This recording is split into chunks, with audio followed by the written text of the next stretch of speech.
What's new, crew? If you're new, my name is Cassandra. Welcome back to my channel. Today, we're in my garage because we have a whole, well, 3/4 of a cow that we just got a couple of days ago, loaded into another freezer. We had to go out and buy another freezer, which honestly is a really big blessing. We now have 4 chest freezers for our large family of 7. As our family has grown, it seems like every kid we add recently, we've added another chest freezer just because we've started storing more and more and locally sourcing more and buying in bulk more, which is all the end goal for us. So it's all progress, meaning that we're moving in the direction that we're really hoping to move towards, which is exciting. So in the freezer behind me, we have a bulk order of just ground beef and tenderloins. Earlier this spring, we put in an order for 2 different cows with 2 different farmers that we were splitting also with 2 different family members. So my father-in-law, my mother-in-law, and our household went in on 1 cow, and we took pretty much 3/4 of the ground beef and all of the tenderloins, and my father-in-law took the rest of the ground beef and all of the steaks and roasts and things. That's what he wanted, and we split that cow with each other. In this freezer, with the cow that we just got a couple days ago, we split once again 3/4. We took 3/4 of it, and my sister-in-law, my brother-in-law, and their 2 kids took the other portion of the cow. That being said, this is a Wagyu bred cow, something like that. My husband took care of the details, so I just know that is a Wagyu beef cow, and we are going to be taking some of these out tonight because we want to have some for dinner. We want to try it and see if it was worth the investment or not, because this cow was definitely more expensive than our ground beef order and tenderloin order that we did earlier this spring. So I'm going to show you guys kind of everything we got in here, and we're going to pull some stuff out for dinner tonight, and we're going to make a 100% locally sourced and homesteaded dinner, which is going to be so exciting. So let's show you guys what's in this freezer, and then we'll catch back up later tonight when we go out to the orchard, down to the garden to harvest some things and make dinner. So here are all of our steaks, a couple different cuts here. We have sirloins and T-bones and some tenderloin steaks. Because of the tenderloins that we got from our first cow, we left whole and big strips. We had these ones cut down into steaks so that we have options. Another thing that we did different than our other cow, we had our ground beef put into 2-pound blocks. These ones are all 1-pound blocks. So we have these like free ground beefs here, and then 1, 2, 3 boxes of ground beef.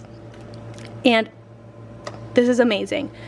We also have a couple chuck roasts here, a beef brisket down the back. We have our prime rib, our ribs, all of the things down here, and then we also have some soup bones and things at the bottom that we'll process probably later this fall when I have a little bit more time. And then this is grocery bread, but we have like more steaks, more roast, different types of roast and things down here. One thing that I have learned throughout my homesteading stuff and just growing more and locally sourcing more is that if you have the ability to do some variety in either sizes of your packaging, in the cuts of your meat, it can make a world of difference when it comes to cooking. So because we were ordering 2 cows with 2 different farmers, I knew that I wanted to have them cut and packaged just a little bit different to give myself some variety and give myself some options. And one way of doing that is having some 2-pound blocks of ground beef, some 1-pound blocks of ground beef, tenderloins that are left whole if I ever wanted to do like a beef Wellington, or I wanted to roast a whole tenderloin or something and have a really beautiful presentation for like a Thanksgiving dinner or a Christmas dinner or something like that. I could.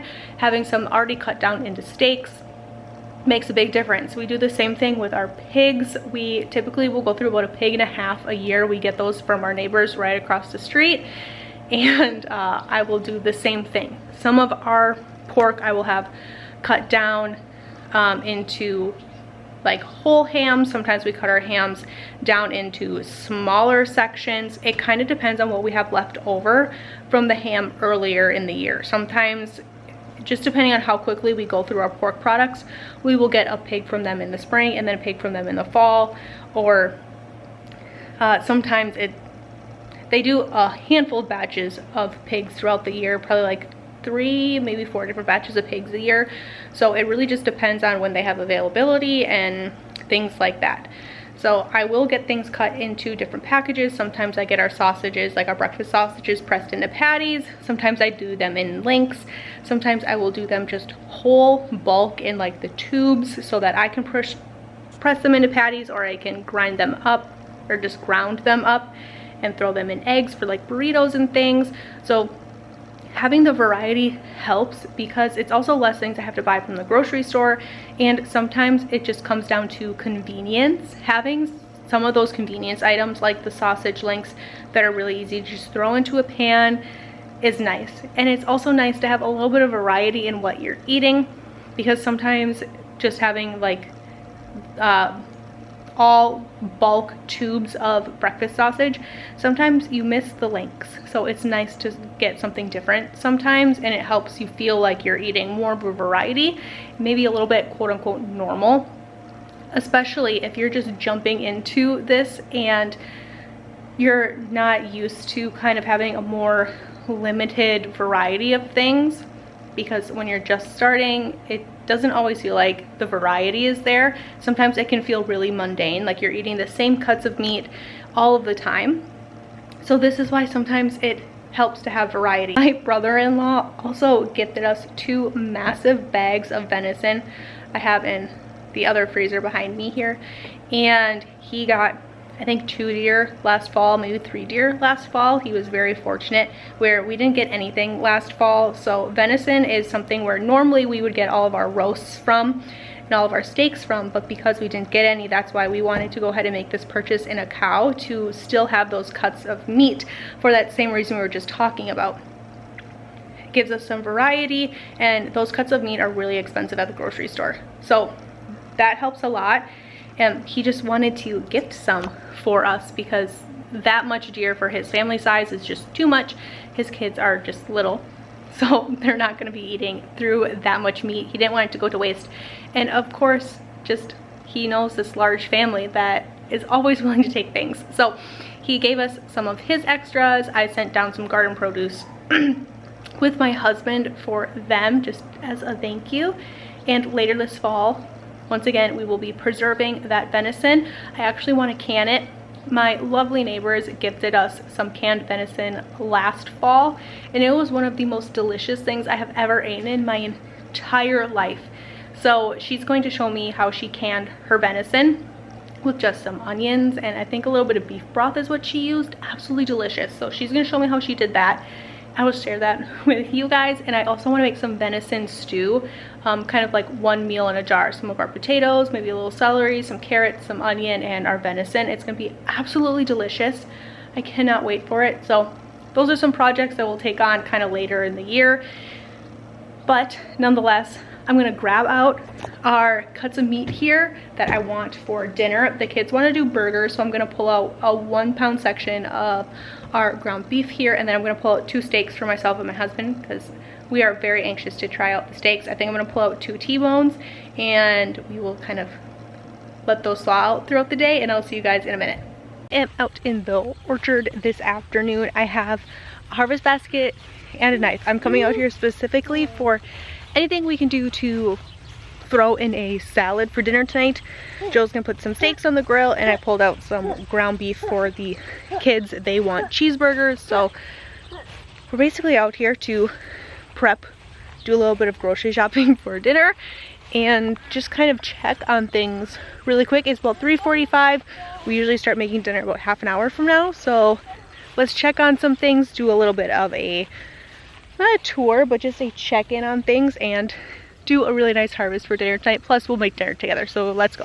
I have to check my tomatoes every day now. They are starting to ripen, and I will harvest my tomatoes as they ripen. That way we are eating them and not the chipmunks or the gophers or anything else that's in here. My tomatoes are looking a little rough just because we haven't had any rain, but I like it. yeah, one right there. It's so little. You gonna have it?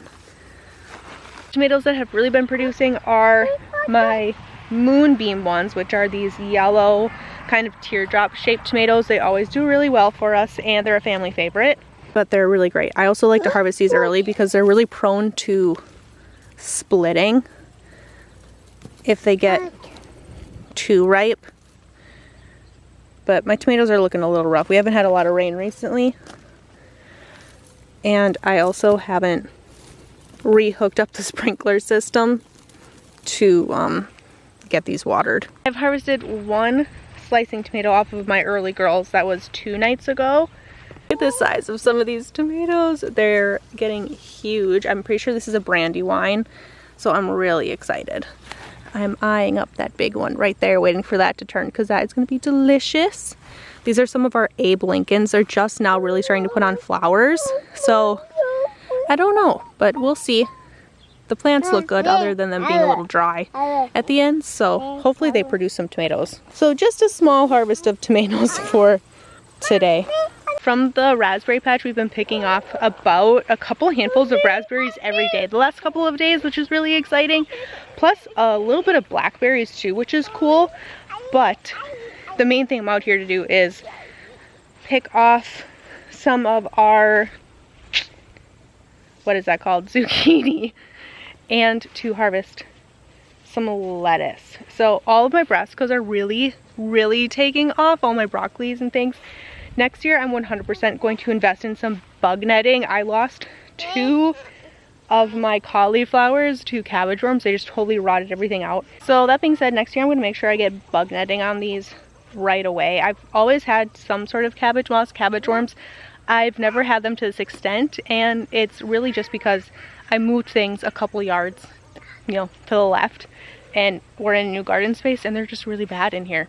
All the butterflies and things are just way more attracted in the orchard, which is fine. That's the whole point. But that being said, I just need to actually do something about them this time. So there's that. But hopefully we'll still get some heads and things. My broccoli doesn't seem to be as affected as the cauliflower was, but my cabbages are looking a little rough. So we'll see. I might still put something over those just to try to, but at this point it's so late in the season, it's almost pointless because the larvae are already on them and the caterpillars are already in them, so it's kind of just, there's really no point. I'm a little late to the game. Went ahead and got our lettuce, and now I'm seeing, I haven't been out here to check these zucchini, and I'm thinking maybe I should have brought a wagon because I'm seeing 2 here, 1 here,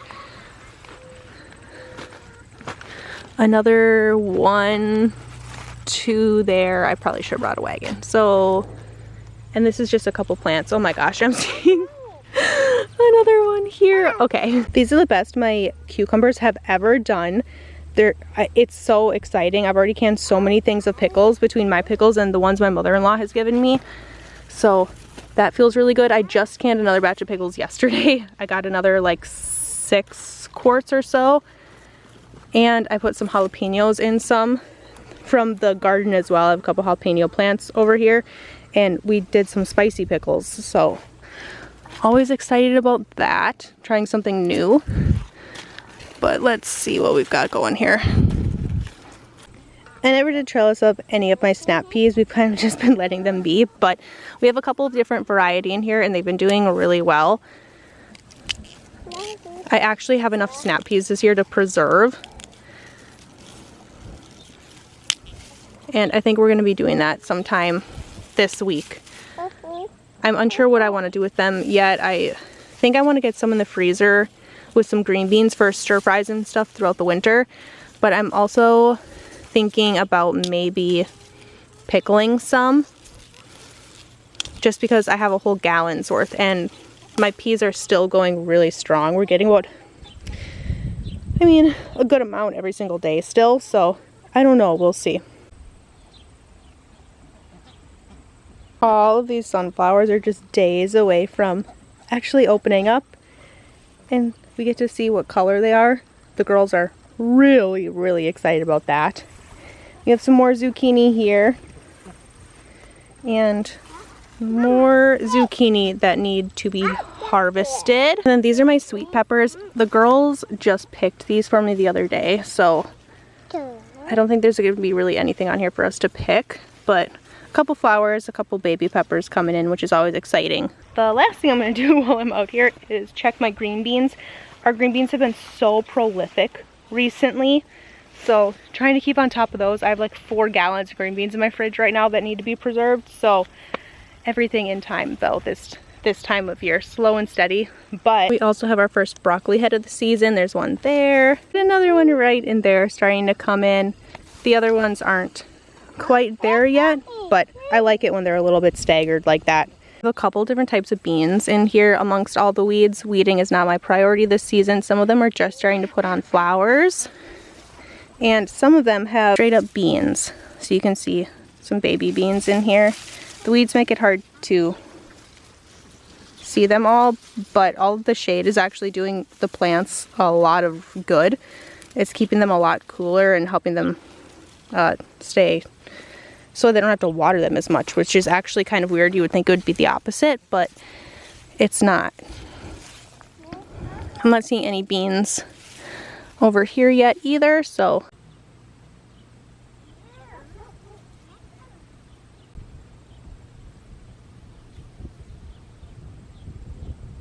starting off with our salad here, of course, I went ahead and washed everything as soon as I came in. That way it would be easy to throw all this stuff together.